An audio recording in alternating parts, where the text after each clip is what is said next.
Hey, good morning this morning. It is Don't At Me. I am Dan Dakich, and I thank you for being here as always. Going to have a raucous time today, I think. I do. I think we are.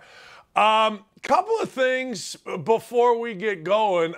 Let me set up the show today. Why are white people, what are you doing, white people? And don't forget that the media and Hollywood are only for our entertainment. Also, what is it that makes people get mad? Like, I know what I look like, but at least I have respect enough for my body to take a shower. I take like 3 showers a day. I like to clean up. What is it about all these people protesting and all these folks that are in Hollywood giving money that they just can't take a shower, get a haircut, and look like, I don't know, look like you want to say, all right, I don't know. I've never understood people having a look. It was very difficult for me to shave my head because I didn't really want to have a look. I don't know what I'm saying here. I just know that I'm so freaking tired of white people, and I'm a white person, if you haven't noticed, pandering. Stop the pandering, but I do like this.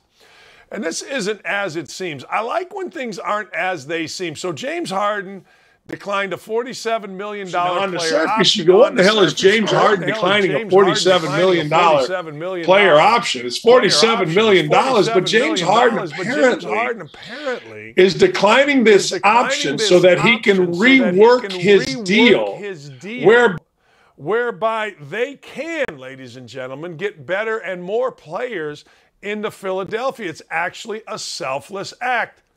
Who would have thunk it? Now, if you're dumb enough to think, hey, man, me going to play with James Harden is going to lead to a championship, then you get what you deserve. But playing with James Harden doesn't get you anything. He goes out to the club at night. He holds on to the ball. James Harden could pay me $10 million in my prime, and I would take it because I had no NBA prime. But if I was a guy that had options, if I was a guy that could go somewhere else, there's no chance in hell I'd want to play with that guy. That guy, to me, doesn't really value winning. He values his own numbers. And thus, it was surprising to me that Harden went out and did this. When I first saw it, I thought what most people saw. What are you doing? You think you're going to get more? What are you going to get, $100 million over 2 years? Maybe. I don't know. But then I saw it for what it was, and I was stunned because I would never, not even a little bit, put James Harden and giving a crap about winning in the same sentence. Do you know how awful it would be if you're a serious baller to play with a guy like James Harden when you know he's more interested in going to the club, his little birthday parties, and he's your guy? Like when you make $47 million on an NBA team, you know what NBA teams do? That's right. I know, hey, ladies, don't pass out because you saw me, you know. But, hey, that's what NBA teams do. They kiss the ass of the superstar. And that guy, Harden, maybe he's a superstar in numbers, but he ain't a superstar when it comes to team and winning and how you're supposed to play. Compare him with how the Golden State Warriors play, pass, cut. I don't know. I think it's a nice gesture by Harden. I think it's a fantastic gesture by Harden. But I got to tell you, I ain't going to play with that guy today, tomorrow, the next guy. But also, hey, listen, a lot of young NBA guys, and I don't blame them, they want the club. They want all that. That's good. Do it. But I'm just telling you, if this is about winning, I am not going to go play with James Harden, period. No chance. Coach Knight used to say, ad infinitum. I don't even know what that means. Maybe I said something wrong, bad. I don't know. But he used to say it, and I'd be like, yeah, ad infinitum. Anyway, R. Kelly got 30 years, ladies and gentlemen. I don't know if you know this. I don't know if you know this, but he ain't done. R. Kelly's got more coming. R. Kelly got 30 years. Now, he also has a couple of other things coming. He got, let me make sure I have this right, 30 years federal prison, which means you got to do 85% of it, all right? Federal prison, racketeering, sex trafficking. Also, he was fined $100,000. Now, he has been jailed since 2019. I did not know this. When are all the free R. Kelly idiots going to come out? Probably pretty soon, right? He also, however, faces separate charges on child pornography and obstruction of justice. That's in Chicago, where the trial is set for August 1st. Now, you got to understand, this idiot decided that, well, because I'm a rapper guy, that rapper guy can do whatever rapper guy wants to do, right? And so he basically, if you read, depending on if you believe what you read, he basically is a child abuser. He's a child abuser. He basically held kids, women, 15, 13, whatever, hostage. About that, hostage. Set up a deal where he had a scheme, it was decades long, where he had a scheme to entice young women, and then he would, I don't know, rape and abuse and isolated them for damn near 25 years. That's what it says here. That's from the judge. Judge Ann Donnelly told Kelly he mercilessly ruined the lives of the countless victims he serial raped, abused, and isolated with regularity for almost 25 years. It's not about sex, she continued. It's about violence and cruelty and control. The victims were disposable to you. You taught them that love is enslavement and violence and humiliation. There you go. The victims testified about Kelly's obsessive domination of their lives. He made them call him daddy, controlled what they ate, ordered they avoid eye contact with other men, locked them in their rooms and tour buses for extended periods. You're an abuser. You're shameless. You're disgusting. You're self-serving. I hope you go to jail for the rest of your life. One of the victims, Stephanie, told Kelly during a sentencing hearing. She met him when he was 16 at the Rock and Roll McDonald's on a double date with her boyfriend. You are a 31-year-old pedophile ready to ruin another young lady's life. Kitty Jones told the court how she was a super fan when she met Kelly in a nightclub in 11. She was soon living with him after a 2-year period. She described humiliation, sex abuse, physical abuse, weight loss due to punishment. Now, again, this idiot, R. Kelly, faces similar charges in Chicago and plans to appeal the conviction, which, oh, by the way, was in Brooklyn. He's not an evil monster, his lawyer said. He's a complex, flawed human being where trauma shaped his adulthood. All right. All right, good for him. 40 witnesses, 11 accusers took the stand.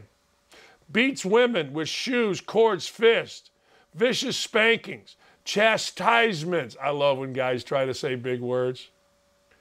Yeah, there you go. So R. Kelly goes to jail for 30. I would advocate it's not enough. I would advocate that Maxwell lady should go for double. Not that her crimes were doubly bad.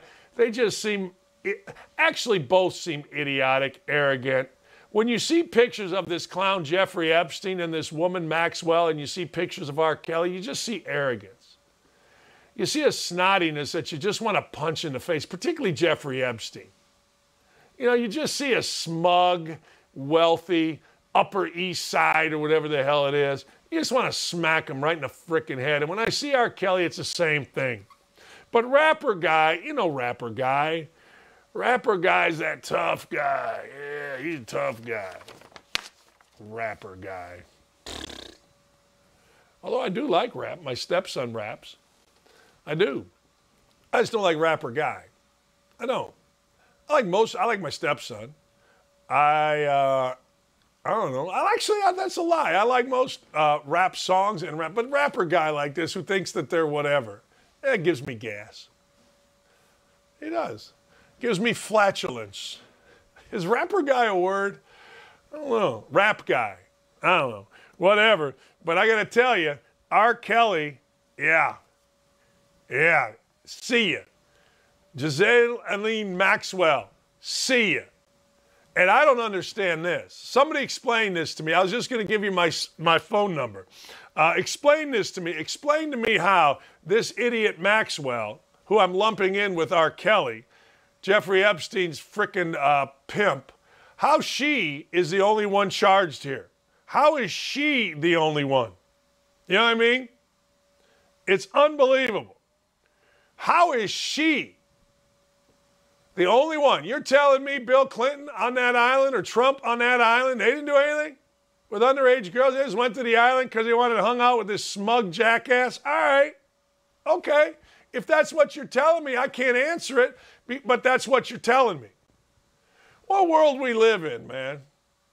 What a world we live in, where some dude that because he can rhyme songs to music thinks he can enslave women, and some woman because she has a friendship with a bunch of rich people think that they can abuse and sex traffic little girls. World's jacked up. Rotten hell, both of you. Speaking of rotten hell, Cornell University, what are you doing? Like, Cornell University decided because of apparently, I'm not saying I'm there, so I don't know, but Cornell University decided that an Abe Lincoln bronze statue in their... Cornell University removes Gettysburg Address, Lincoln bust from their library after a complaint by a student. I was a college student. My kids are college students. I know I coach college students. I ain't listening to a single college student. Not one. No chance. Did you ever watch Good Will Hunting? Like, when I went to Indiana, this is what I wore. And I saw the frat boys put their collars up, and, you know, these little sophisticated guys carrying their little cup of coffee across campus, and I used to nudge them. I used to Nancy Pelosi them. Oh, man, sorry, you spilled the stuff all over you. Can't stand stupidity. And listening to a college student make your head blow off. A friend of mine wanted to bring his son over to my house to go fishing with me and a couple other adults, and I'm like, no. Well, why? Because I don't want to listen to him. I don't want to listen to college students. So apparently a biology professor says the display was removed after one college punk complained. Someone complained and it was gone. Cornell biology professor Randy Wayne told the College Fix of the matter. The bust of Lincoln and a bronze plaque of the former president's historic 1963 address had been in the Crook Library, where the university's Division of Rare and Manuscript Collections was located since 2013. Wayne, the professor, said he noticed the display was missing a few weeks ago, asked the librarians what happened. He was told the display was removed after some type of complaint. Hey, I don't like that. Really? You're going to be gone here in 2 years. I mean, what? We're supposed to listen to college kids? I used to tell my kids, hey, man, I've been 50. Or excuse me, I've been 22. I've been 20. You haven't been 50. Shut up. Oh, my God, you're an abusive parent. Yeah, pull this. It plays Jingle Bells. Oh, man, it is unbelievable. Why are we doing this? Like, what did that serve? What did that serve? Did that make somebody happy? Did that, the school's not talking because nobody wants to talk in these. The school is saying, well, Wayne emailed the president. This is a biology professor. He emailed the president whether she was aware the display was removed and why. According to email correspondence, the email went unanswered until Tuesday when a staffer said President Pollack isn't typically made aware of changes with exhibitions in the library, which I believe are decided upon by the library staff. So this guy's mad. All right. Gettysburg Address is an incredible speech, handwritten copy in Lincoln's handwriting. It's known as the Bancroft copy. People are idiots, man. People are complete idiots. Why do we give in? That's the thing I don't understand. Hey, Dan, I'm offended by you. All right, you want to have a beer? I mean, what? Okay, you're offended. Was there any guarantee in life that you weren't going to be offended?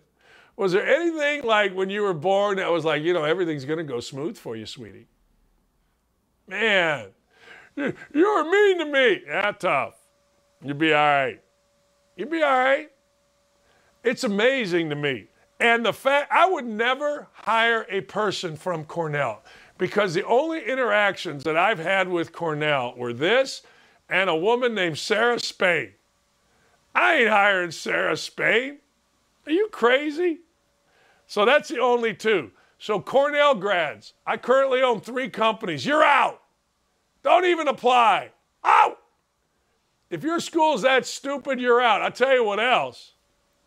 I think I'm done with George Washington too, except they made a comeback.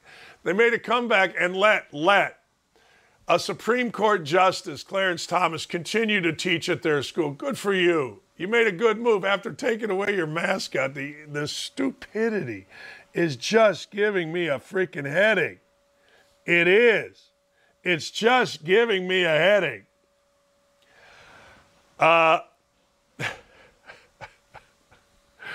Mike Leach got extended. Now, Mike Leach is one of the guys that I kind of dig.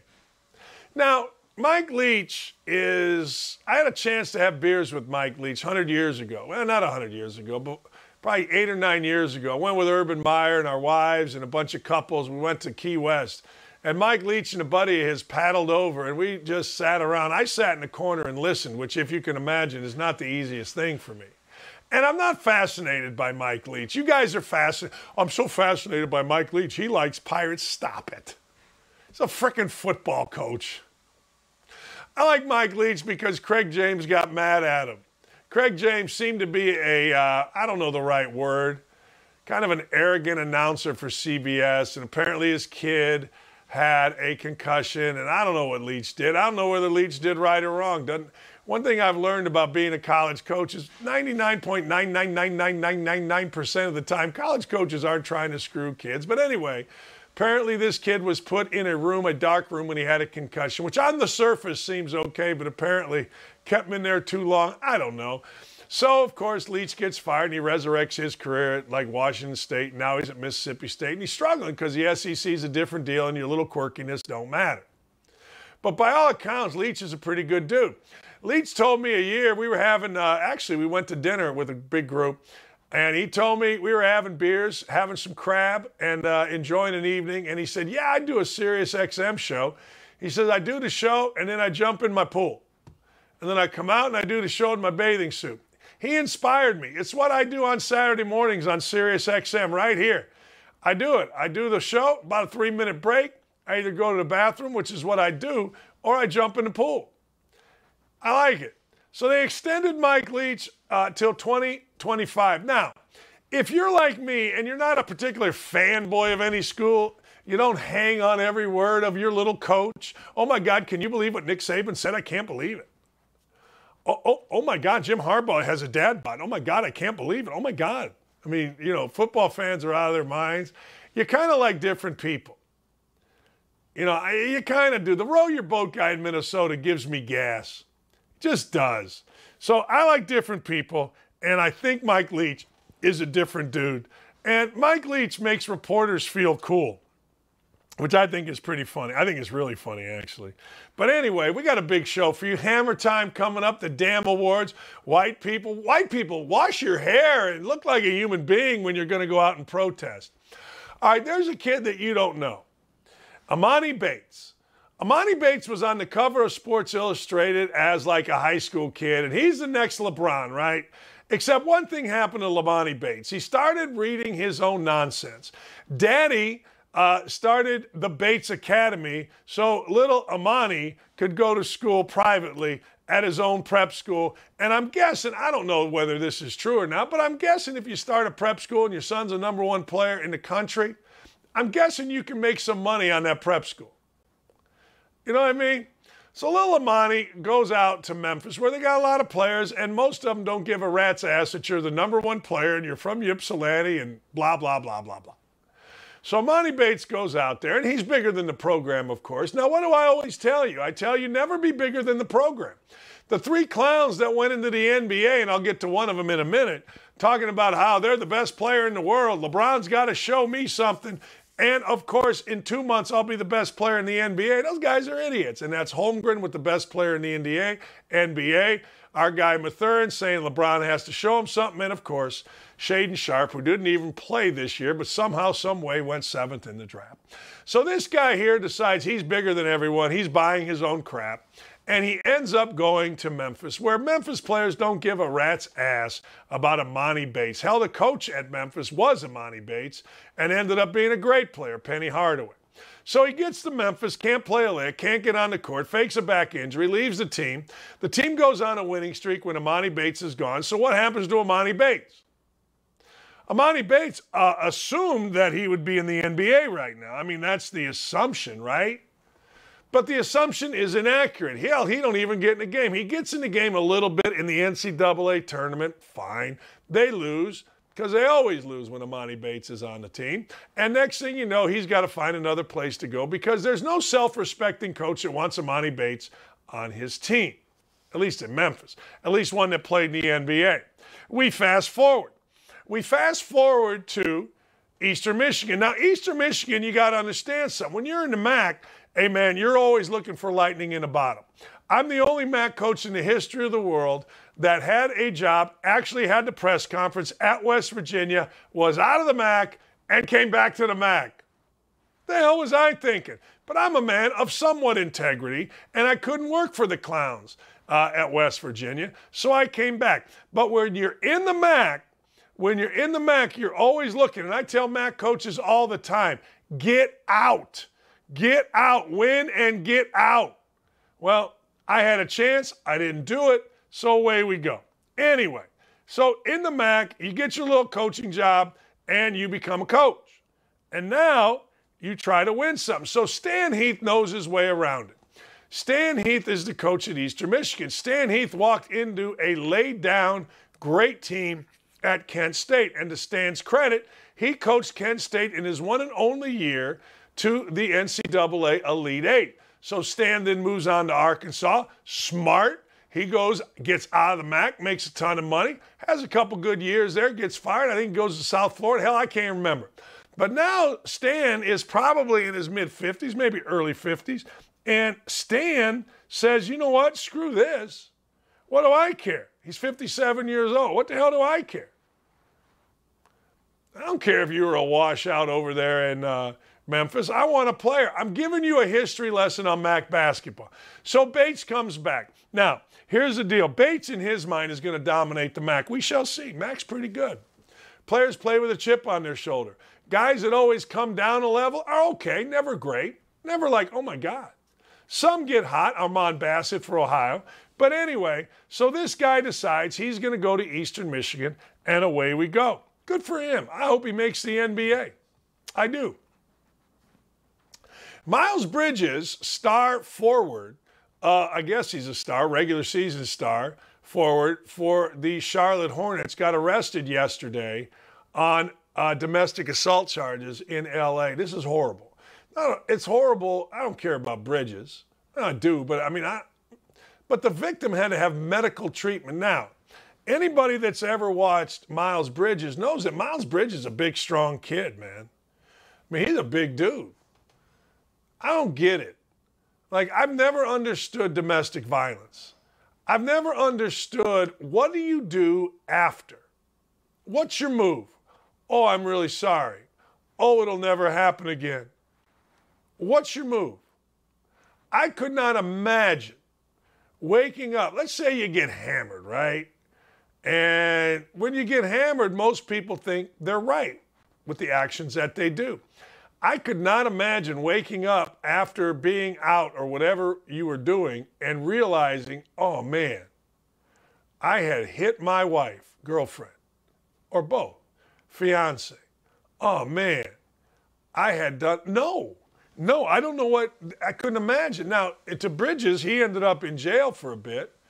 I don't know exactly what happened, but I do understand that Miles Bridges is a guy that, and take this aside, right?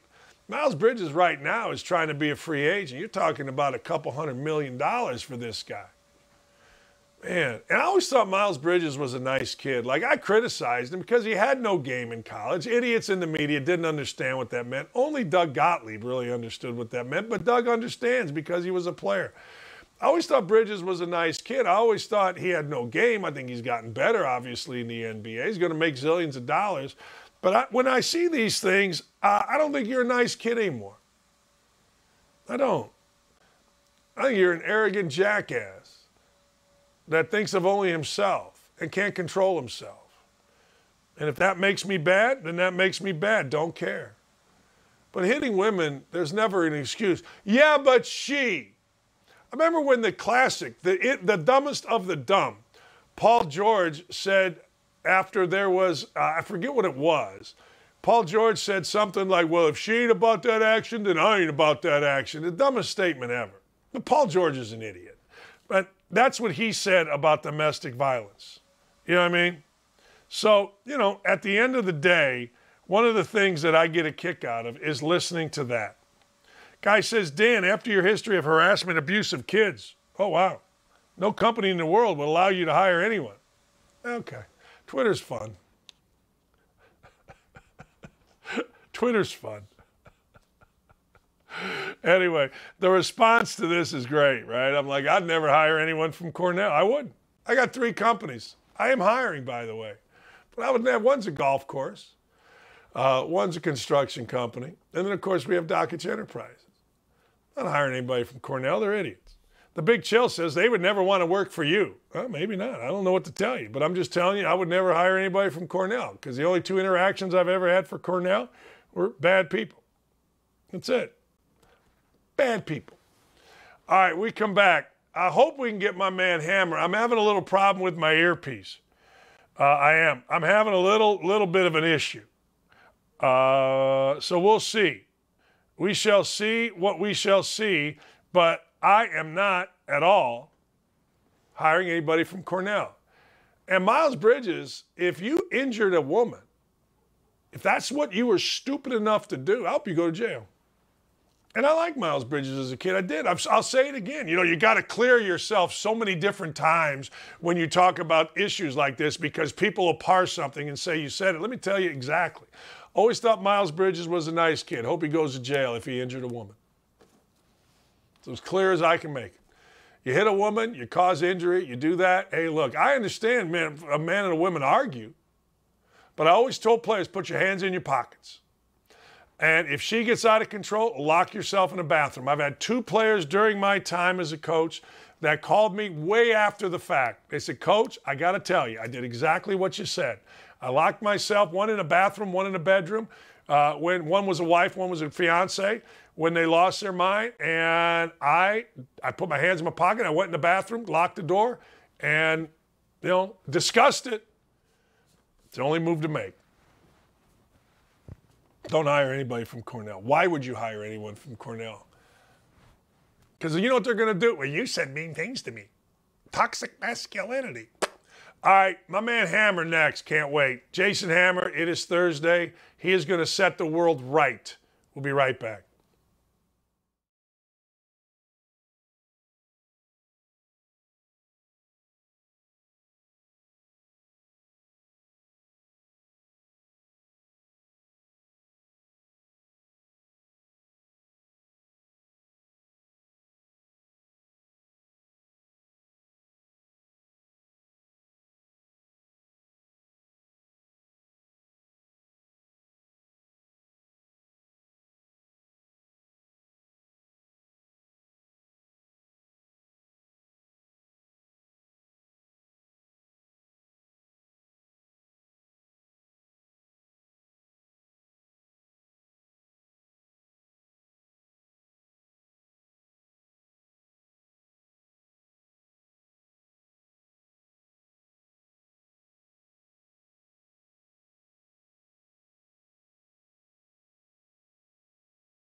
Hey, welcome back. I'm sorry about that. We had some technical issues. Let's talk here, shall we? Let's talk about a couple things with the great Jason Allen Hammer. January 6th, Hammer time. The committee is hearing from people. Some may or may not be telling the truth. What say you? I believe it was Harry Doyle in the movie Major League who once said, and I quote, "In case you haven't noticed, and judging by the attendance you haven't, the Indians have managed to win a couple of games." Well, in terms of the January 6th committee, Coach, in case you haven't been paying attention, and judging by the ratings you haven't, nobody cares. Nobody cares about this thing right now. The only people that give a blue flying rat's ass about the January 6th committee are those in Washington, D.C., because the violence actually happened in their community. You know, ask anybody across America about the Summer of Love in 2020. They'll tell you it was way worse. And the people who hate Donald Trump. That's all this is about. This has nothing to do with finding the truth or our democracy almost came down. You're telling me a nation with the largest military almost had their democracy brought down by a moron in a Viking hat? I find that incredibly hard to believe. So the whole January 6th committee, it's designed to make Donald Trump look bad. And listen, maybe it's working, but I don't think it's moving the needle on people across the country. You talk about the biggest issues people are having in this country right now, you won't find January 6th. And that's not me speaking. That's a poll that was released by CBS earlier yesterday. Top 3 things that people cared about in this country, nowhere to be found was January 6th. What you did find was gas prices, inflation, crime in major cities. Those were 1, 2, and 3. You didn't find abortion. You didn't find January 6th. But that's all you're going to see. If you subscribe to some of these liberal rag newspapers like the New York Times or the Washington Post, or if you turn on MSNBC, CNN, it's wall-to-wall January 6th. It's unbelievable that this is all designed because they're scared to death Donald Trump may run again. And they want to use all of these clips and campaign commercials against Donald Trump. Whether it's Joe Biden, I still have a hard time believing he's actually going to be the guy and runs again. Whether it's Kamala Harris, whether it's Hillary Clinton, their big dream is Michelle Obama, whoever it may be. All of this stuff right now that's happening has nothing to do with finding the truth or our democracy coming down. It's to make the big bad orange man look bad and to hype up a star witness and bring up there Cassidy Hutchinson, the chief of staff of Mark Meadows. I mean, come on. Let's be honest. We follow this kind of stuff closely, but I think we're in the minority. Most people around the country don't know who the hell Mark Meadows is, let alone his chief of staff and his assistant. And literally just a couple of hours after her testimony, it was debunked by multiple people. You've got Secret Service agents that are requesting to go on the stand under oath for the January 6th committee, but they're not going to do that because they're not serious people. I spoke to a number of lawyers the last 48 hours about what we're seeing with January 6th. And I asked them, hey, is this testimony from Mark Meadows, chief of staff? Is this a damning thing? Is this the smoking gun, as MSNBC would call it? All of these attorneys, and again, some of these guys are pretty liberal, will tell you that if you're being 100% honest, anytime you're trying to have a trial, and that's really what this is, if there's no adversarial component to it, it's a nothing burger. And that's what this whole thing is. It became a nothing burger when they wouldn't let Representative Jim Banks, Representative Jim Jordan on the January 6th committee. It's not like they were asking these guys to put together a one-night stand-up comedy show. They just wanted to be part of the committee, and they were told no.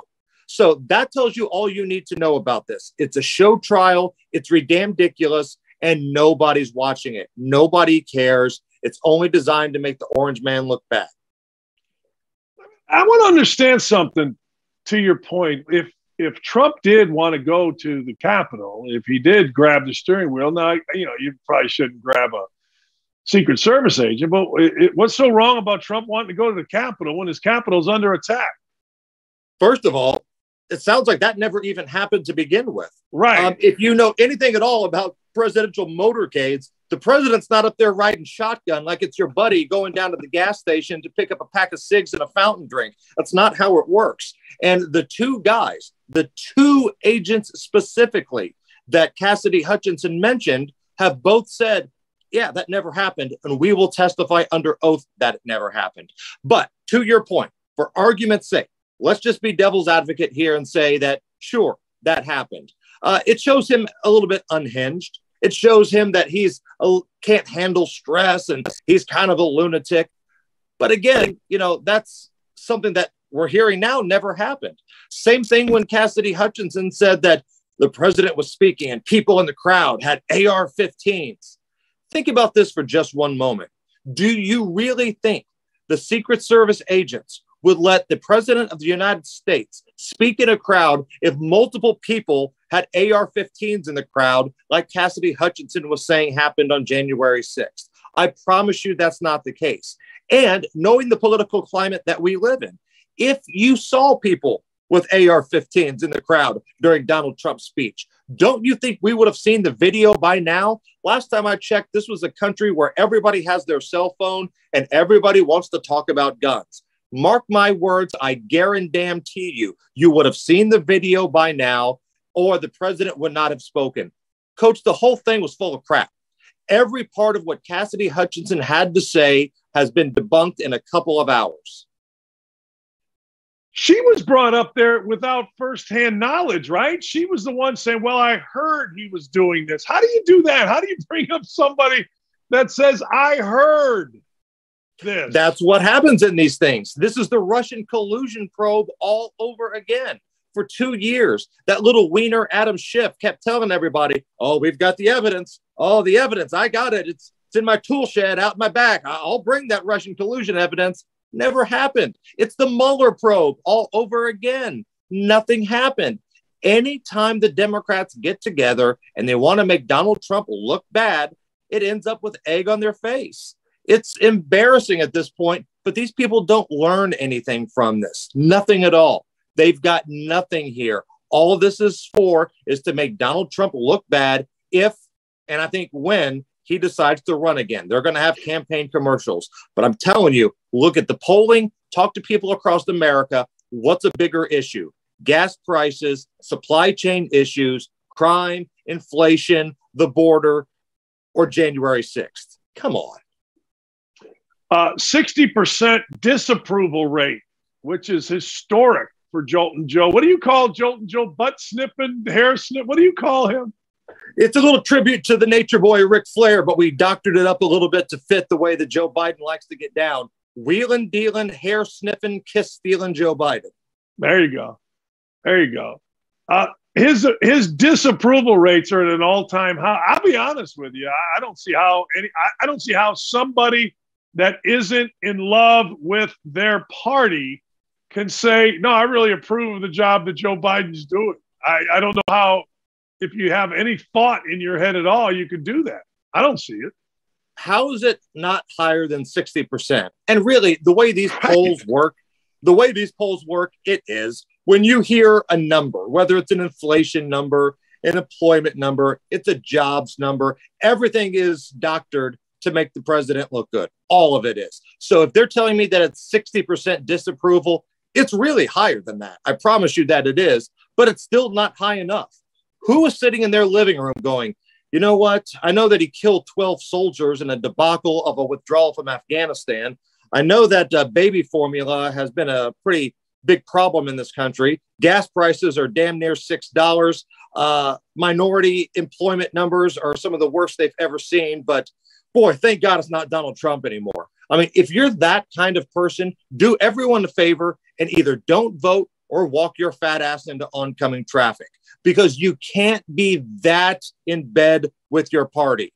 I, for the most part, go conservative, but I'll criticize the Bush administration with the best of them.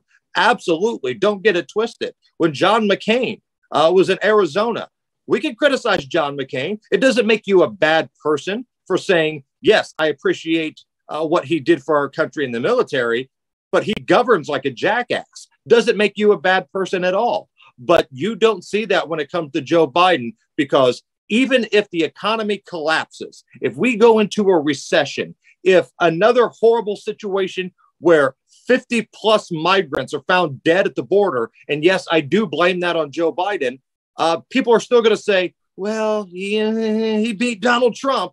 I mean, it's embarrassing. It's laughable. There's some things Donald Trump did that I did not approve of. I don't necessarily think you have to call a porn star horseface on Twitter. You probably didn't need to talk about how you liked people who didn't get captured in the war, like you did with John McCain. Did you really need to make fun of Mika Brzezinski's bloody facelift?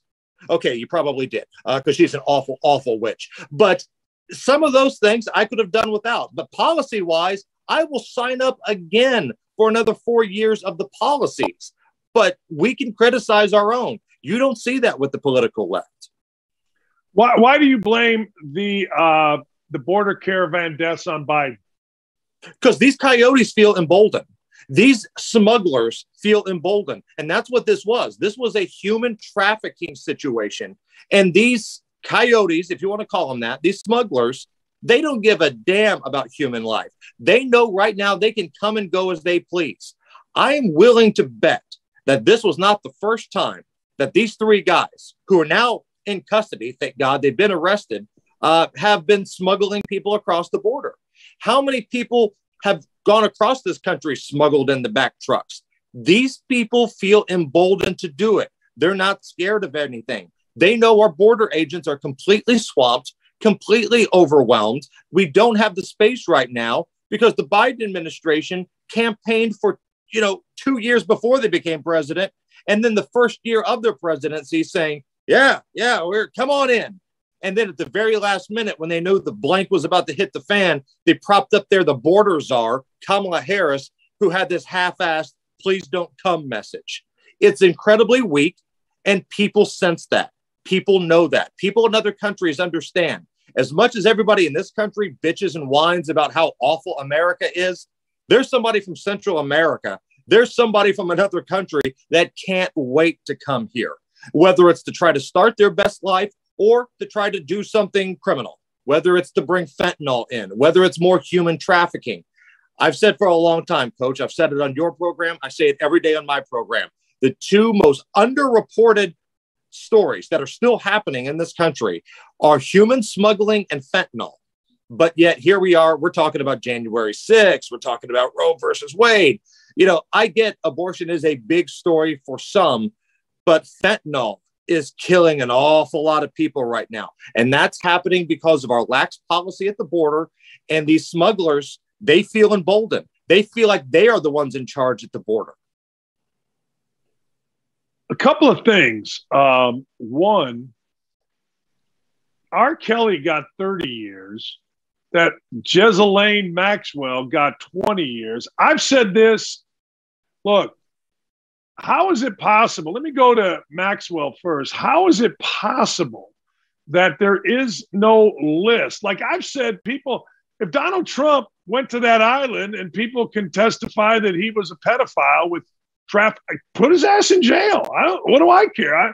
I want Clinton, anybody there, put their ass in jail. But there is no list. Nobody else has been charged with anything. So you're telling me that it was only Maxwell and it was only that Jeffrey Epstein guy. That's it? That's what we're saying in this? That's bull. You know what? You're right. You're 100% right. And think about this. Think about how many journalists this country has. Universities are popping out journalism majors left and right every single spring and fall, depending on when you graduate. Think about all the investigative journalists that this country has at newspapers, at TV stations, at websites, at blogs, whatever. We've got people who can leak from the Supreme Court, but nobody can find a list of all the perverts going down to Pedophile Island with Maxwell and Epstein. Come on. Now, look what happened here. You've got James Comey, former FBI Director James Comey, his daughter was the prosecutor against Ghislaine Maxwell. It was the prosecutor who sealed up the list and demanded that it not be made public. Now, again, I'm not a lawyer. Maybe somebody can explain this to me, but why would a prosecutor, not the defense team, but the prosecution, want to have that list sealed up? I'll tell you exactly what I think, and it's because some of their people are on that list. You said it perfectly, Coach. If that list were nothing but Donald Trump, Ted Cruz, Rand Paul, you name it, if they were the ones just down there on Pedophile Island, we would have the dates, we would have what they had for lunch, we would have everything that we need. But I'm willing to bet that's not the case. There are some pretty powerful people from the entertainment industry and the political world and the business world possibly on this list. And it's disgusting and it's gross that we know more about the Johnny Depp and Amber Heard trial than this. And I know there were cameras in that courtroom and all this other stuff, but the fact that we know Amber Heard pooped in a bed, but we don't know what high-profile politicians or billionaires are having sex with children tells you everything you need to know about the media in this country. This should be the one story that brings everybody together. Republicans, Democrats, Fox, CNN, all of their investigative people should be turning over rock after rock to get a real list.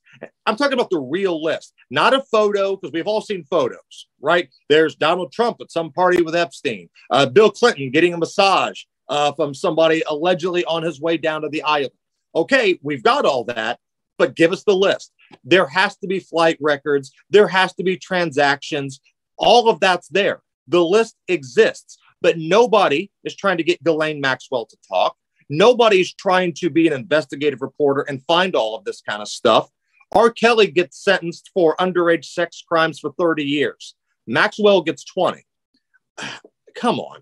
To me, honestly, both of these sentences, not enough. But the way that we just ignore the Ghislaine Maxwell trial and focus on some damn ridiculous stuff in this country, it's gross. It's sick, but it tells you maybe the people doing the investigating here need to be investigated. Man, I couldn't agree more, particularly, I get it. But when you go to trial, I mean, somehow, somewhere, somebody's got to be smart enough to figure out who was where and make this. Also, I want to go back to the leaker. I don't even think anybody's looking for the leaker. I don't think so. Right? Leaker's going to get away with it. I'm the leaker every hour of the day. I go leak, but I'm talking about the Supreme Court document leaker. Yeah, the leaker's going to get away with it. The leaker is going to get away with it. At least that's the way that it looks right now. And that's a shame because you've got real threats on some of these Supreme Court justices. Brett Kavanaugh, there was some lunatic that is being charged with, I believe, attempted murder against Brett Kavanaugh. They found all kinds of horrific things on him while he was trying to break in. All kinds of lunatic protests in front of the homes of Clarence Thomas and Amy Coney Barrett. The leaker's going to get away with this. I don't even think we're looking for the leaker anymore. But I will say this. I am a little bit pleasantly surprised that we didn't see more violence from the abortion protests. Now, maybe it's because I've set the bar incredibly low for the activist political left in this country, but I thought you'd see even more bricks through windows, more fires, maybe a couple killings, because that's what we got during the peaceful protest of George Floyd. I don't think we got a lot of that. Some places did. There were some courthouses, some Catholic churches. There were places where there was a little bit of violence. But if you're asking me, do I think we got what we thought was coming? Man, I don't. I don't think that we saw the level of violence, which makes me wonder, does this issue, does the Roe versus Wade issue really not resonate with a lot of people in this country? Is it only a certain faction? And the amount of misinformation that's out there about this is staggering. You can still get an abortion. Now, maybe your state has decided with one of these trigger laws, all right, we're going to put the kibosh on it. Okay, you can still drive to another state that has this service. I know a lot of states are meeting right now, but the one thing that abortion is not is illegal. And the one thing that I really don't understand, going back to the violence issue, the little bit of protesting and the little bit of violence we saw was from very dark blue states. People in Los Angeles were blocking traffic and protesting. Why in the hell are you doing this in Los Angeles? That's the most easy place in the country to get an abortion, and nothing's going to change. Hell, if anything, somebody in traffic was probably late to go get their abortion because of the abortion protesters out in the street. Washington, Oregon, New York, California. Why are you protesting abortion in these states? It's probably going to become even easier now. You're going to set up drive-through abortion clinics now. I guess I just don't understand the point of that. If it's a states' right issue, why are you blocking traffic in Los Angeles where nothing's going to change? Let me go back to something, the violence part of it. When you look at Twitter, you see people legitimately threatening Supreme Court justices. I mean, it's not even overt. It's out there. I think you've retweeted some. I've retweeted some.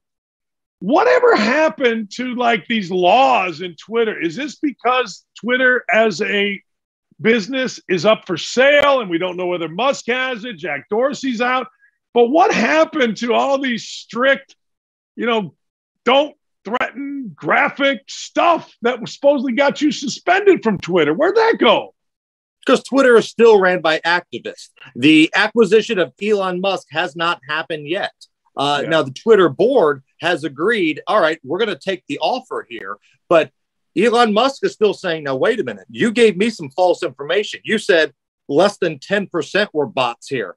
I'm telling you it's a lot more. And maybe we knock a few billion off that price. So that's kind of where we're at right now. So he has not taken over. So it really is the same radical people running this thing.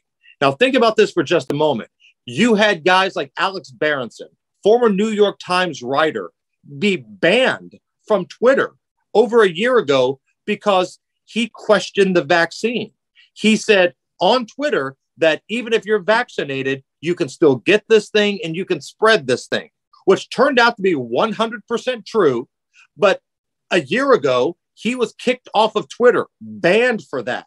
But now you can openly wish a Supreme Court justice to be assassinated, and your tweet can stay up for 2 days. And that's something that actually happened. You and I both talked about that, Coach. I retweeted it. I think it was finally removed after 2 days.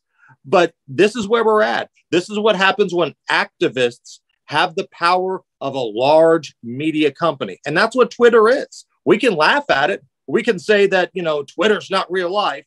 But for lunatics, maybe they could be inspired by something here. Oh, there's no question. No question. It's fascinating. The whole thing, if it weren't so dangerous, it would be fascinating. Last thing, does Joe Rogan influence elections? I saw where he said DeSantis would be a nice choice. How big a bump is that for a guy like DeSantis? It's a big bump for DeSantis. Now, keep in mind, he's got to win his own race first. He's up for re-election in the midterms, and Florida is throwing every single thing they've got at this guy. The national money is coming in from the Democratic Party to try to give Ron DeSantis a loss because they fear him as a candidate. So he's got a battle on his hands in Florida. Ultimately, I think he hangs on and wins that. But yes, this is a bump. But the thing is, Ron DeSantis is not running against probably a normal candidate. He's most likely going to run against Donald Trump. So I don't know if it really moves the needle that much. If you're running against a regular politician and Joe Rogan says, hey, this is my guy, sure, absolutely. You'll take that and you'll run with it. But the Trump base is probably the most loyal base in politics right now. It's going to be fascinating to watch all of this unfold, because if you watch some of these polls, swing state, early primary state polls, Ron DeSantis is close. It's not the blowout people think that it is. So it's going to be interesting. I don't really know if anybody can beat Donald Trump in a primary, but I think Ron DeSantis is more electable for the Republicans. What do you got on your show today? Today, we are going to dive into crime. We've got some crime numbers from major cities across the country, including my own backyard here in Indianapolis. We all look at Chicago as like the number one seed in a crime March Madness bracket, but there's a lot of places that are bad. And Indianapolis, in a red state in the Midwest, Indianapolis, Indiana's homicide rate per capita is higher than Chicago's. And there's a lot of places around the country that are the same.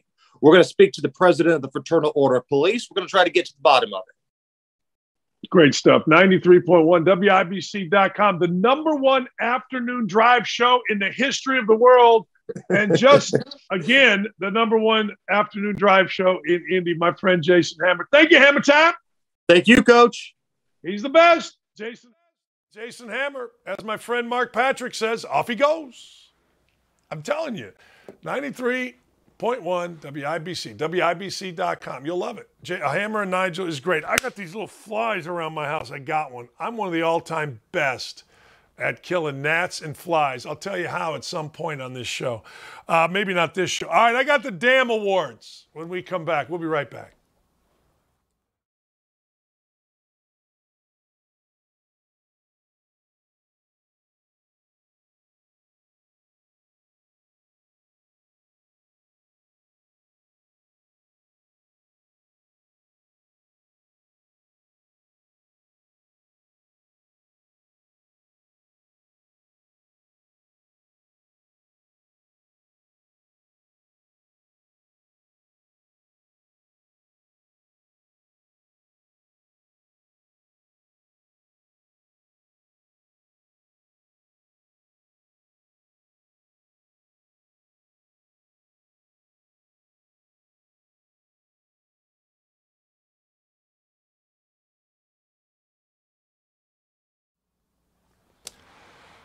Hey, welcome back.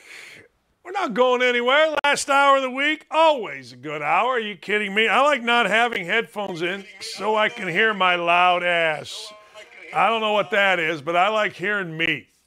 Actually, I hate hearing me, but I like when it's loud. All right, ladies and gentlemen, boys and girls, the damn awards. Don't at me awards. White people, you're trying so hard. I love you. I do. But look at this. Look at this. Why can't we just, whatever. So white folks, we're trying, baby. We are trying. Like, you got to give white people credit for the pandering. So this lady right here is a woman that created Friends, the TV show. And Friends was a big-time hit. And that's her job. Her job is to do what? Is to create a big-time TV show. And she did it by taking a heterosexual, oh my God, can you imagine? A heterosexual, Joey, Ross, 6 kids, 6 guys. You know what I mean?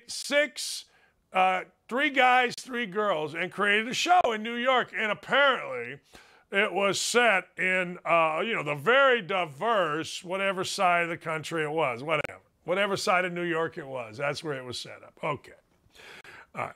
So this lady had an epiphany after George Floyd. She said, and her name is Marta Kauffman. Okay, Marta Kauffman. She's given $4 million. She's giving $4 million to a university. I've learned a lot in the last 20 years, Marta Kauffman said. Admitting and accepting guilt is not easy. So she's a victim. It's painful looking at yourself in the mirror. It is. I mean, honest to God, clean up, take a shower. People get mad when you say that, but before this show, I take a shower. I don't want to look like a slob, although I'm not happy with the dress today. I'm not happy with the look today. I've learned a lot in the last 20 years. Admitting and accepting guilt is not easy. It's painful looking at yourself in the mirror. I'm embarrassed that I didn't know better 25 years ago. Why? How didn't you know better, lady? You're 40 years old. What, are you an idiot? See, all these white people, did you all just grow up on a farm? Did nobody grow up where there was actually other people, immigrants, Serbians, Mexican, Hispanic, Asian, black? I mean, did we not? I didn't know when I was 40. I'm embarrassed I didn't know better. So now old Marta here is doing something interesting. In an attempt to redeem herself, She's pledged $4 million to our alma mater, Brandeis University, not to like help kids. Of course not, because look at her. She's an arrogant, Hollywood, disheveled, thinks she's smarter than you, liberal dumbass. Look at it. You don't even, look, I don't care if you get mad at me for saying, well, you can't judge a book by the cover. I can judge that because of this next statement. Instead of $4 million to underprivileged black kids because I feel bad to help them get into school, you know what this POS did?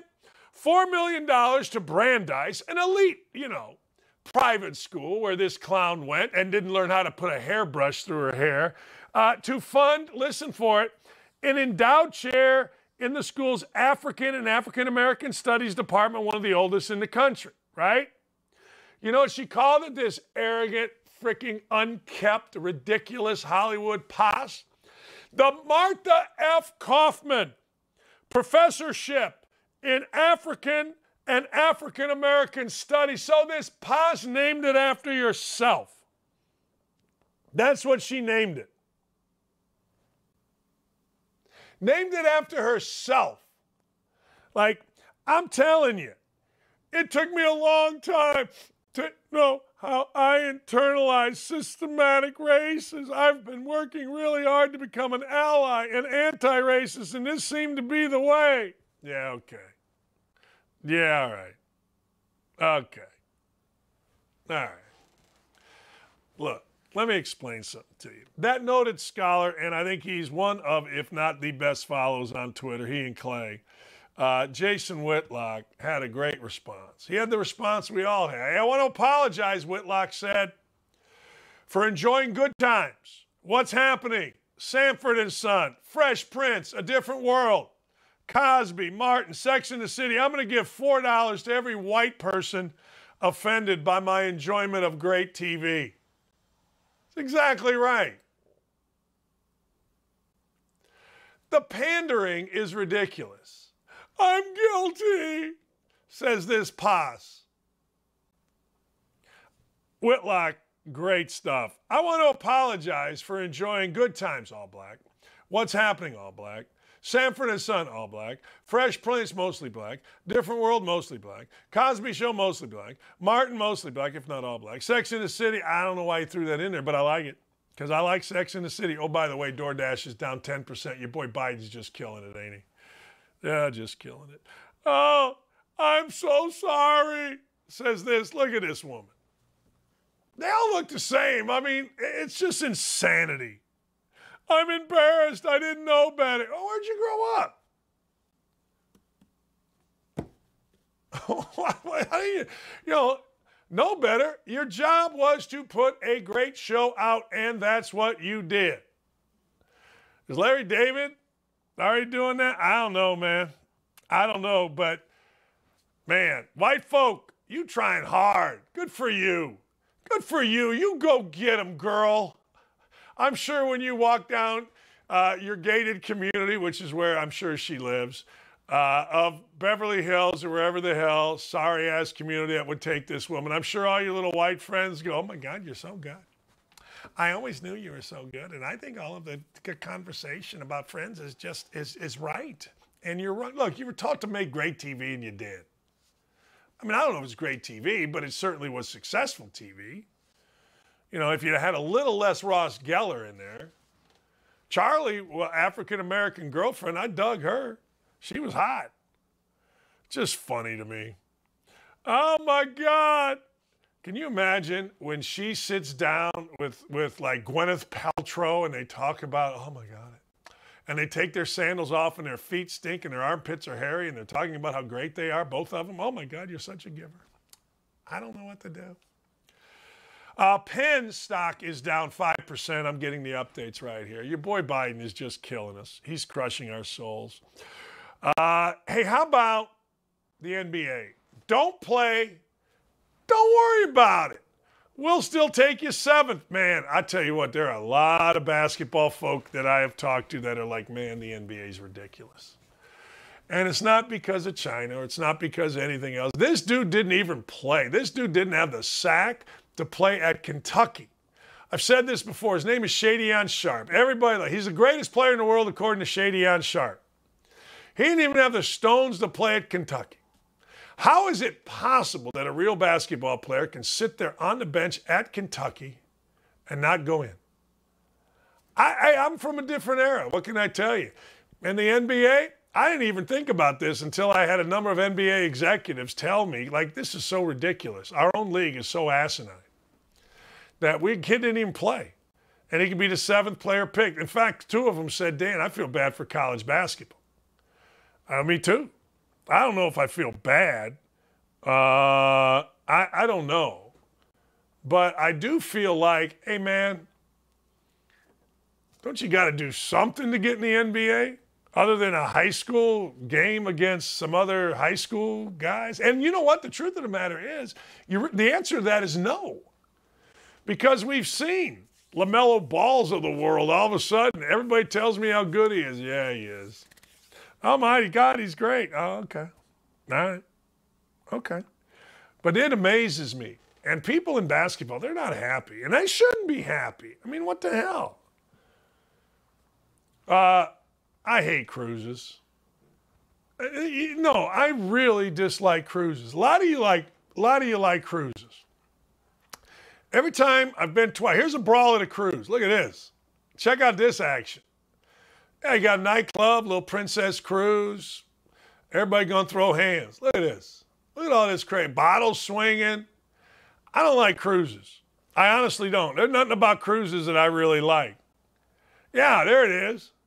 We're just going to start fighting. I know everybody likes cruises. Oh, man, all you could eat. I get to drink all day. That's great.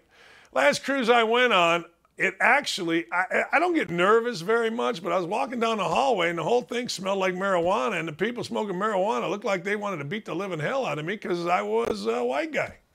That's what it looked like. I mean, people were pissed.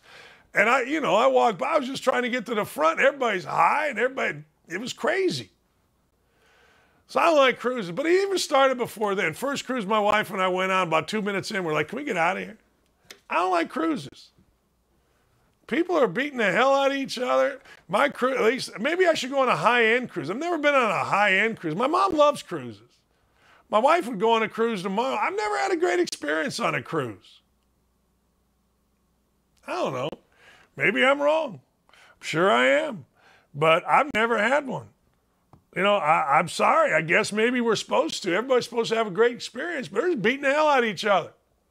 And this isn't just a cruise. This is everywhere. But I feel like if I'm on a cruise, I got to live with people. I just didn't like it. I don't know. I got to live with people I don't want to live with. And now that I'm older and I'm pretty much secluded to my house or wherever, I don't know. I don't like them. And that's another reason why. I've been on 2. I don't think I'll be on 3. Not because of that. I don't know. I keep saying I don't know because I don't have an answer. I just didn't like them. It's like you go somewhere. First cruise I ever went on. Got on the cruise. Rooms are small. Everybody's slobbering over food. The chairs at the pool are legitimately this close to one another. And I'm like, I don't like it. And then the next one I went on, same thing. And then I walk into the front and I'm in this walkway. And I swear to God, man, everybody's smoking weed looking mad at me. I don't want anybody mad at me. There's nobody that should be mad at me. People are mad. I'm just walking to the front to get something for my wife. Now I want to go on a cruise. I'm out. Dockage out of cruises. Gone. This is interesting, and I told you this was coming, ladies and gentlemen. Yeah, I did. Don't at me about it. I told you it was coming. The Women's College Basketball World Series championship game outdrew the Men's College Basketball World Series championship game. I told you it was coming. Women, 1.74 million. Now, I don't know how they do that, but good for them. Men, 1.54 million. The final game of the Women's College World Series outdrew the final game of the Men's College World Series in television viewership, according to @FOS, Front Office Sports. Oklahoma's game-clinching win versus Texas was the most watched college softball or baseball game of the season. Now, strong viewership in both. Strong viewership in both, no question. And you know what? Strong viewership is, of course, going to mean more money for the NCAA, and I'm all in on it. I'm all in on everybody making cash. Hell, because we're all losing cash in our 401ks. We're all losing money. We're losing our backside. I got to work 10 more years. You know what I'm saying? I don't like it. I don't like it. But I do like everybody make money. If you're young, I tried to tell my son the other day, do yourself a favor. Start saving now. Because I want to be done when I'm 60. And that's in a month. But I'm done with this. I'll do this till I drop. This is fun. You can talk about everything. But anyway, I am not even mad about the Women's College World Series, because one thing I do like when I am right. I do. And I was right about this. Women's college softball is arguably as fun a sport to watch, even if you don't have a vested interest. Like, well, I'll watch football. Basketball is no fun to watch if you don't have a vested interest, and I would include college basketball on that. I tried to watch college basketball last year. I have a vested interest other than maybe Indiana, and I thought, yeah, I'll turn the channel. Didn't have it for me. But college softball, look, if Harvard's playing, I'm right here. If Lee's doing the game, I'm right here. But no, I'll watch college softball because college softball is damn good. Baseball too. Baseball's good, although it's looking a little bit too generic. I hope they never mess around with college softball, because college softball does not look generic.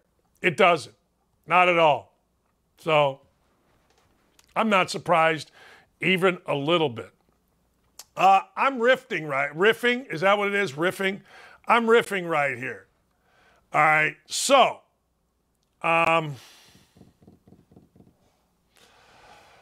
Kaepernick had a workout. Colin Kaepernick had a workout where it apparently, according to Warren Sapp, was a disaster. Now, I'm not going to lie to you. I heard the exact same thing. And I heard that Kaepernick is trying like crazy to get another workout with not only the Raiders but others. That's what I heard. Doesn't mean that it's right. I wasn't there. I always preface it by saying I wasn't there. But some people that I truly respect said the same thing. Now, Warren Sapp said what all these guys can't say. Can a white guy go on the air on NFL.com or NFL Network or ESPN, not ESPN, other places, and say that Colin Kaepernick had a disastrous workout? I don't think you can until now.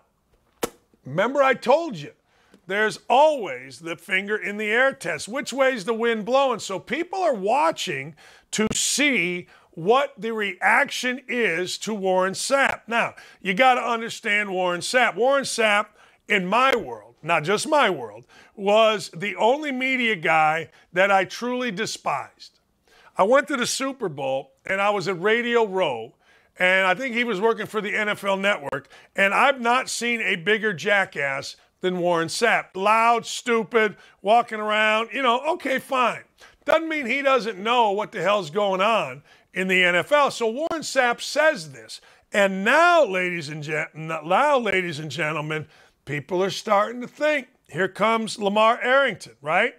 Lamar Arrington confirms Warren Sapp knows that the Raider workout was awful. Here's LeVar Arrington. This is from our Outkick. I'm telling you, Outkick is the go-to spot. You got to go there, outkick.com. Not only Twitter, but go to the site. It's like the go-to spot. That's all I go to anymore.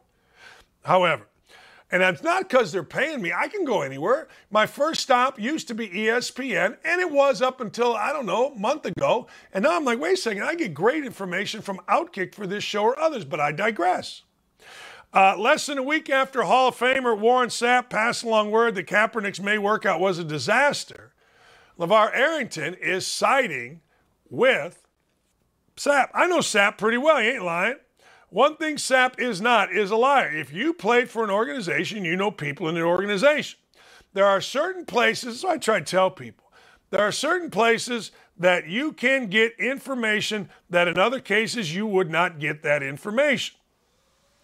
And I'm telling you, this ain't, look, I'm breaking a story today. But I'm not even breaking it. I'm just saying that there's a news anchor here in Indianapolis that's auditioning for a national show, and she's going to try, and she's there today. I can break any story I wanted in basketball if I wanted, but I'm not that guy. I like opinion pieces. Sapp played for the Raiders. Sapp probably has a relationship with a couple of people in that organization. If Sapp didn't know, hear, or have a discussion with someone who was in that organization, he wouldn't have even talked about it. Bill Graff, who I love, by the way, Sapp commented on Kaepernick's Raiders workout in less than a glowing way. I heard it was a disaster. I heard one of the worst workouts ever. Now, surprisingly, Kaepernick's agent denied.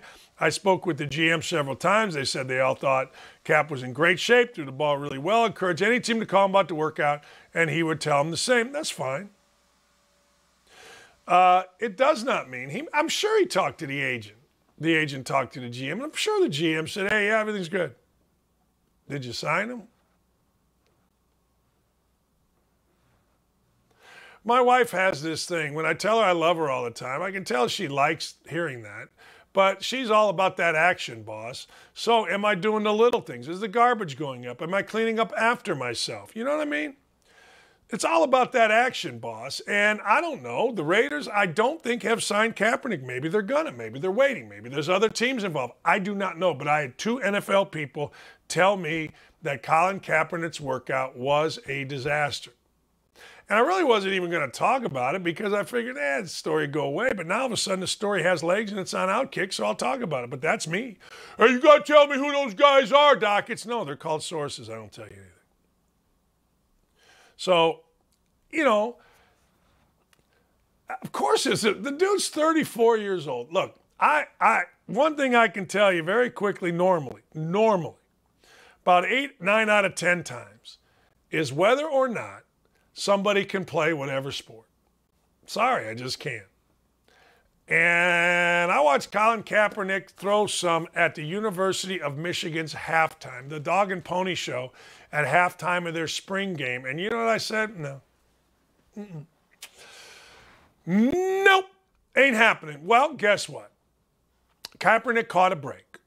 Because Kaepernick as a bad backup quarterback may pay some bills, but Kaepernick as a martyr, you kidding me? He becomes iconic.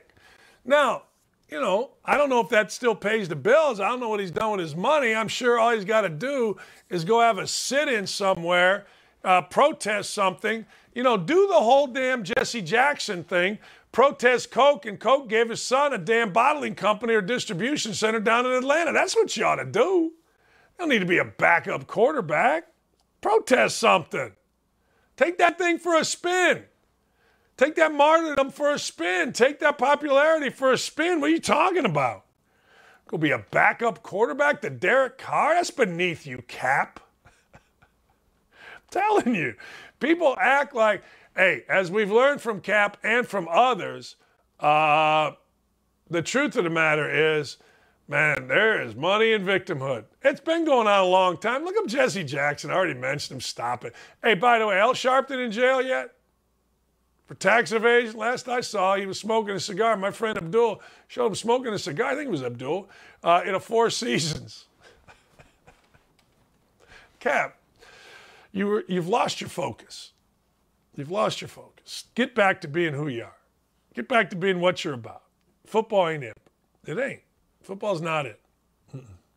No. Somebody said, time to take a knee on his failed career. Yeah, I disagree with that. Everybody that never played wants to always say everybody failed. I hear it all the time about failed. My failed coaching career. Are you crazy? Bowling Green won a championship. They haven't won a championship since '83. I got there, we won it in my 3rd year. Are you kidding me? Got lifetime memory. What's wrong with people? What is seriously wrong with people? Kaepernick took a team to the Super Bowl. That ain't a failed career. What's wrong with you? People are nuts with that on Twitter, man. The failed career thing. All right.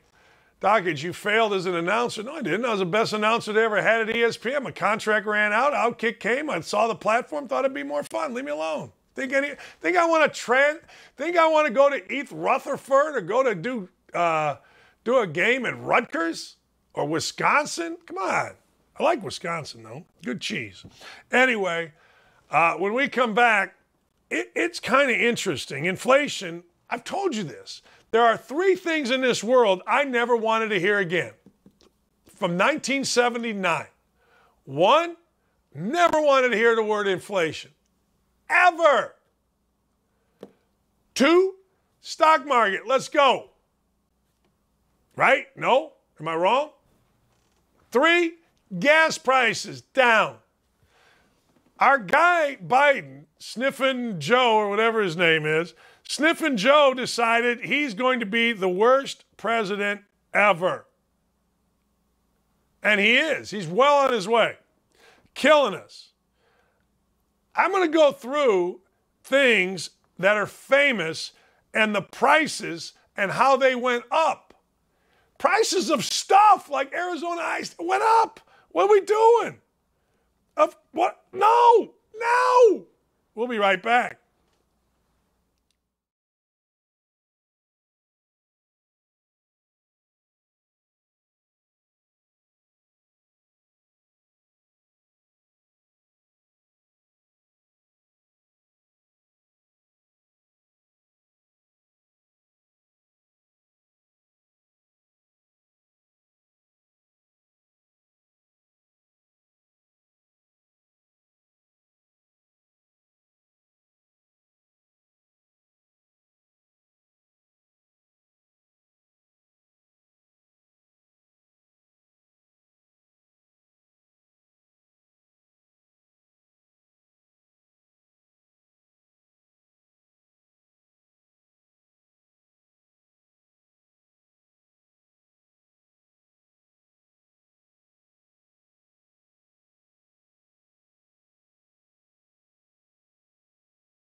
Joe Biden, ladies and gentlemen, is, well, the worst president in the history of the United States, at least in my lifetime. I can't speak to what happened in the 80s. I can't have, or 60s, excuse me. I didn't pay attention. But this is the worst. Meat, poultry, fish, and eggs, 14.2% increase. Fruit, vegetables, 11.9% increase. Electricity, 12% increase. That's a big one. Utility, pipe gas service, 30% increase. Airline fares, 38% increase. Household cleaning products, 10%. Rent of primary residence, 5.2%. Energy index rose 34.6% last year and accounted for the largest increase since September of 2005. It's really amazing. Like we were talking earlier, how does this guy have a 39% approval rate? It's got to be impossible. There's like no way you can sit there in good conscience and say that this guy isn't anything and his policies aren't anything but a disaster. Right? So I've gone through all of that. Now, let's see what else is going to bump up. Because, all right, God dang it, what the heck? let's also be honest, this ain't the only thing, right? The things that I mentioned there's a lot more going down than just, things that you can't quantify or things that you don't see on a daily basis. I'll tell you what, if the dollar store goes up, I'm going to be pissed. What would that be, $2 store? Is it going to be the $2 store? All right, listen to this. Earlier this month, the inflation, the $1 pizza slice, gone. The $1 pizza slice, listen to this. Earlier this month, an image went viral suggesting the unthinkable had finally happened. Arizona iced tea had fallen victim to Joe Biden and raised their long-held price of a 23-ounce can from 99 cents to $1.29. But that's not true. Arizona iced tea, no. No. They did not raise it. What you saw was Canadian pricing. You did not see, ladies and gentlemen, American pricing. No. So that's good news. That's the good news, all right? One indicator of sustainability is how steadily companies can maintain volume and consistency of their customers walking through the door. Let's look at an example. Costco. If you've ever been to Costco, you understand the greatest lunch in America is one of two things, both in Costco. One, walking around and getting samples. Now, that slowed down big time, and I mean big time, with the pandemic, right? Hell, we wouldn't even touch our own tables because we thought we were going to get the pandemic. So, of course, you're not going to go into the grocery store or go into Costco and get samples. Can't do it. First time I saw a sample back was the other day in Kroger over here, and the lady was like, yeah, we're back. I go, that's great. Costco samples out. Costco $1.50 hot dog still in. Listen to this. Take Costco's famous hot dog meal, so emblematic of the business that founder Jim Singel once threatened the company CEO, saying, if you raise the price of the effing hot dog, I will kill you. Now, in this day and age, the CEO would run to a safe space, call his mom first, his dad, his counselor, and then the police. Since 1985, if you are a member of Costco, you get a beef hot dog, refillable 20-ounce for just $1.50. All right? That price is nowhere in line with inflation. It should be $4, but they don't care. They don't care. They are maintaining their $1.50 burger, their $1.50 hot dog. That's big. I can get down with Costco. I'm going to get down with anybody in this time that does something for us. Something for us. Like not raising your price because, well, I can. Saying, hey, times is tough, people. Times is tough. So you know what we're going to do? We're going to help those people who got us through and got us started. And I got to tell you, I am all down with that. Long live the Costco $1.50 hot dog. Great hot dog, by the way. It'll fill you up. And I am a bit of a hot dog snob, not going to lie. I am. I'm a hot dog snob. If you're not, I can't help you. This guy, hot dog snob. All right, let's continue our little journey. Is it still worth shopping at the dollar store? You know, when you got kids that live down here and they're a mess, I got these little gnats all around. There's another one. All right, most chains have raised their prices. Listen to this. Last year, CR, Consumer Reports, found real value, real bargains, but the dollar store has raised its prices 25%. I should slow down because I'm going too fast here. I should slow down and let my guys catch up to me. I'm in a hurry. I don't know why, but hey, look, dollar store shopping has always been difficult. In the late November of 2021, dollar store announced that after 35 years of offering all merchandise for just $1, it was raising the price across the board to now $1.25. It's like the Big Ten. The Big Ten has 14 teams, but they call it the Big Ten. The hell's that? The dollar store doesn't charge $1 anymore. It's $1.25, which, I don't know, $1.25 isn't horrible, but $1.25, if you say it like this, well, the dollar store raised its prices, I don't know, 25%. That leaves you sick to your stomach. Yeah, it does. The heck? Hey, we raised our prices 25%.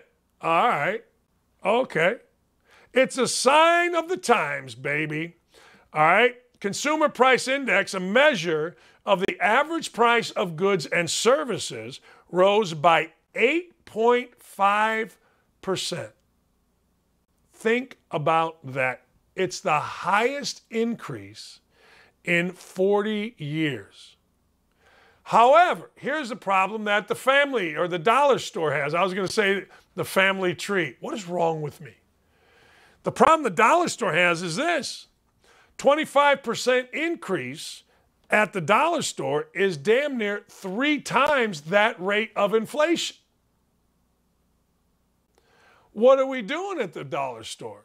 Now, I think you're still getting a good value. All right? I think that the dollar store is still okay. And this guy writing this Consumer Report article says, look, this is his observation. Inventory at the dollar stores has always been unpredictable. Pancake syrup one week, not the next. Savvy shoppers know how to get what they want while the getting is good. But at least in the case of the dollar store, the price has always been consistent. Yeah. I don't think it's called the dollar store. It's called Dollar Tree. For some reason, I'm calling it dollar store now. You got Dollar General raised his price 7%. So the General said 7. Dollar Tree raised its price 25%, and 10% on Patchmark. Now, I don't know these stores other than the Dollar Tree, but I'm like, wow. All right. I'm not happy with it. So inflation is basically crippling all of us. It is crippling us whether or not you have a lot of money. And you go, I had people tell me, and I'm embarrassed by this. I've had people tell me, Dan, I can't go on my boat this summer because gas prices at the dock are too high. And they're right. I'm usually not the guy that cares about whether or not people, what's the right word? I'm not the guy that always downplays success. Not the guy that always says, well, I'm just an idiot. I'm just an idiot. No, I'm not that guy. But I'm also not the guy, I'm kind of the guy that doesn't want you to know that I'm successful. Does that make sense? So I don't like talking about like some friends of mine that are really rich and the problems they have because I think it sounds idiotic. But I will say this. It does cripple families. It does. My wife just drove out to Boston, and they got there a day late for an internship that my stepdaughter had. Why? Because I'm telling you, man, flights were insane. So they had to drive. It was fine, but it's crippling basically everybody. This is going to sound weird, I like to DoorDash. I do. Last year, some of you may know, I lost $4,000 on the NCAA tournament. I felt guilty to my family. So I said, screw it. I'm going to go out and I'm going to make the money back. And I looked at how to do it. And the best way for me personally was to be a DoorDash delivery man. My stepson told me about it. I'm like, you know what, Jared? That sounds good to me. I'm going to do it. I get to sit in a car by myself. I really don't have to talk to anybody. I go pick up food. I deliver it. I turn the radio on. And away I go. And I loved it. I got a little bit addicted to it. I made my $4,000 back, but I would still be doing it. Except it doesn't pay. I don't care about the wear and tear on my car. My car's got 137,000 miles on it right now. My big old freaking Traverse is awesome. 137, it might be at 140. I got to look. If it is, I need an oil change. But the truth of the matter is, no. I don't want to do it because gas prices are killing me. So now they're cutting into my entertainment, and I think it's affecting all of us. So do yourself a favor, please. Do yourself a favor. Instead of just going along, do a little research next time on who to vote for. You know what I mean? Can you do a little research? Just a little bit on what's going to happen. And, you know, instead of hating a guy and voting against a guy because you think he's a pig or you think he's mean or you think he writes bad tweets or whatever, can you just do yourself a favor and look at policy and understand that every single person who has been in that office has been a pig?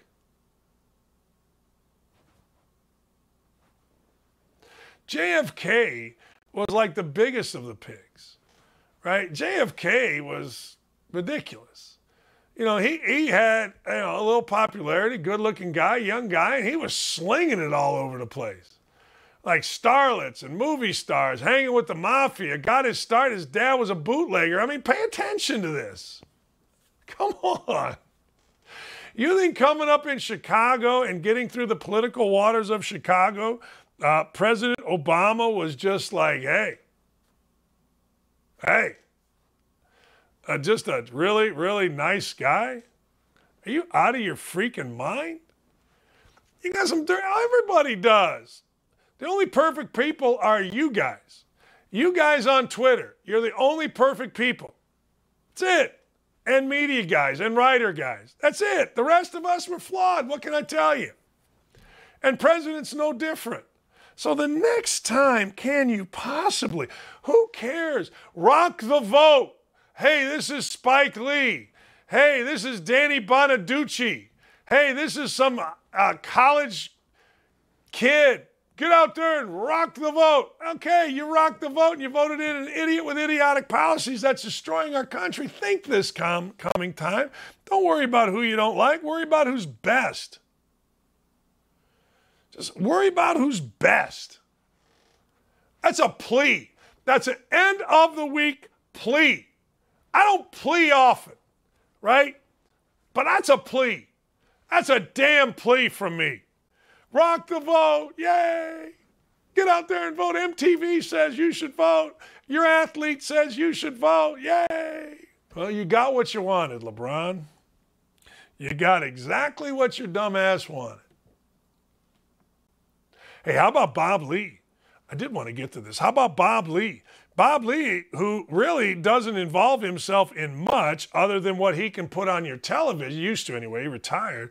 Just a really good dude. I like seeing him. I used to like seeing him when I'd go to ESPN. There were a few guys that I like seeing. One of them is Bill Graff, who now works for Outkick. I think that's freaking awesome. But anyway, long story short, so Bob Lee is saying to LeBron, hey, LeBron, how about a little something for the effort? How about, a little something about China? You're taking their money. You're taking their money. You're trying to educate us all on how we're supposed to live. Another victim, by the way. Did anybody ever find, I guess not, the infamous racial slurs that were supposedly written on his wall? Oh, no security camera, nothing, but hey. Former anchor Bob Lee criticized LeBron James for not criticizing China's human rights. Wow. All right. He said, it's really easy to be pissed off and angry about LIV Golf and the Saudis. All I ask is for philosophical and ideological consistency. Apply it to China consistently, LeBron. We all know the deal with the LIV Tour. Bunch of white dudes. You can criticize the living hell out of them. We know that. I mean, you don't know that. I can't help you. I mean, I'm talking to everybody. We all know this. But, man, did you see when Daryl Morey came out and criticized China? He damn near got blackballed. I don't know. Critics have noted that while James was vocal in his activism following George Floyd's death, he has little to say about China's human rights record, especially after the country punished the NBA for a pro-Hong Kong tweet posted in 2019 by Daryl Morey. LeBron, I think, has a responsibility and an opportunity, more importantly. And it's very easy for people to come to the conclusion that players at a time when social voice and equality are very much a part of sports, more so than ever, here's an opportunity to take a stand. If you're a billionaire, you can afford to perhaps take a stand and at least become educated. Wow, that's strong. Let me guess. If I look at the answers, LeBron James or Bob Lee's a racist, right? Gotta be. How can you not be? I don't know. Seems like he would have to be. If you want to get in a froth about LIV golf, and you have every right to, take a pause, take a deep breath, and look at China. And see, should this outrage or this introspection, that's a great word for this, and this attention extend to the NBA? Well, of course it should. I've never understood this, and I've talked about it on the show. Can anybody explain to me why the media, other than social activism and putting Black Lives Matter on a court or whatever the hell he did, Adam Silver, can anybody explain to me why Adam Silver is considered the best commissioner in the NBA, or excuse me, in the country? His players don't play. They don't play. They embarrass constantly.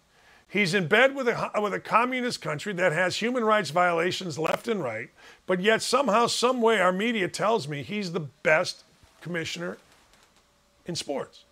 It's amazing. You know why? Because I've said this forever, and I'll say it again, because every white media member feels like they have to say that because it gives them racial cover. I sit there and I go, wait a second, your players don't play. You've set up a system that somehow your best players, it is more advantageous for them not to play. This is the system you guys have set up. And it's really only coming here lately. So you tell me. You tell me. Is that a great system? Is that a great commissioner? I don't think so. But again, we all know this. White media, you kidding me? Scared to death. Scared to death. If you say Adam Silver's bad and somebody like LeBron James comes out against you, oh my God, can you imagine what's going to happen? I've had everybody come at me, and it ain't bad. There ain't nothing wrong with it. You suck. That guy today, you're an abuser of women and kids and blah, blah, blah, blah, blah. Okay. I mean, if that's what you say, that's cool. But it's also called knowing who the hell you are. And when you know who the hell you are and you know that people are full of crap, I don't know what to tell you. But let's not even mess around. Let's not even mess around with stuff. I mean, if we're going to be socially aware and we're going to have, let's just do it. Let's just do it. If we're mad at everybody for their affiliations, hell, be mad at me. I got a car out there that has gas. Oil came from where? I'm guessing Saudi Arabia. I got tires. Tires are made with oil. Where'd that come from? I don't know. Saudi Arabia? I don't know. I'm sure I got shirts in here made in China. I mean, I'm all for this. This is one of the reasons that Trump kind of resonated with me. At least he wasn't afraid to express a little patriotism. That's how I look at it. Doesn't mean I'm right. In fact, I'm sure I am wrong. But I mean, what the hell? I mean, let's go here. Can't just get mad. It isn't always one group's fault. You know what I mean? It isn't always black guy fault, white guy fault. It ain't, you know, if you want to be treated equal, and that's all I ask, treat me equal. Not always a woman's right, man's right. Nobody's ever always right, except for, of course, me. But damn. Oh, it drives you nuts. Drive you absolutely, positively nuts. Yeah. I mean, that's why I like Outkick. See that right there? See, when you go to Outkick, and I'm not shilling for anybody, I don't have to. The show's going pretty good. Dylan and Ryan and Davey and everybody's killing it for me. Guests want to come on. People are calling me saying, hey, can I get on the show? I got all kind of guys you know, black and white, are saying, man, I wish I could say what you say. Man, I wish I could tweet what you tweet. But we're not. We just tell you what's up. Oh, by the way, I don't know if you saw this, but Joe Biden is now blaming the Supreme Court for the destabilizing the world. Yeah. First it was Putin. Yeah, go to the Blaze. I'll just tweet it out right here. Go to the Blaze. They'll tell you. Yeah, it's now the Supreme Court. So the no excuses president, the guy that said, hey, no excuses. That's all he does. That's all he does. So now he is having a press conference, and he just had it, and he is blaming the Supreme Court for destabilizing the world. Does it ever end? When will it end? I want to ask, when the hell will it end? Oh, by the way, I got a gambling tip from you. This just came in. There's a match today. Guy named Cressy, Cressy, taking on an American named Jack Sock. Great name. Love the name. Not mad at the name at all. I think it's coming up here in a little bit. So Cressy is taking on Jack Sock. I got it on good authority from noted movie director in Hollywood, agent, tennis great at Kenyon, Peter Dockage, that take Cressy over Sock big. All right. Cressy is basically a 2-to-1 favorite. So bet 410 to win 200. It's a big investment. I understand. But I ain't mad about it. That's all right. 420, I'm sorry. That's right. 420 to win 200. I ain't mad about it.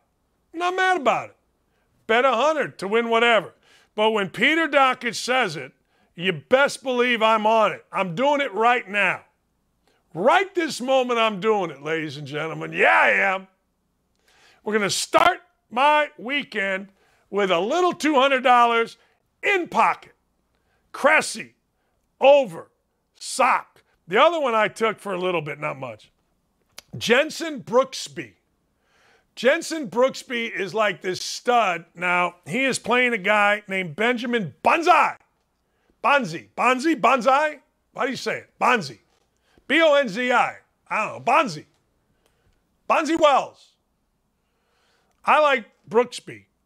They start at 11, so you got about 7 minutes time to get it going.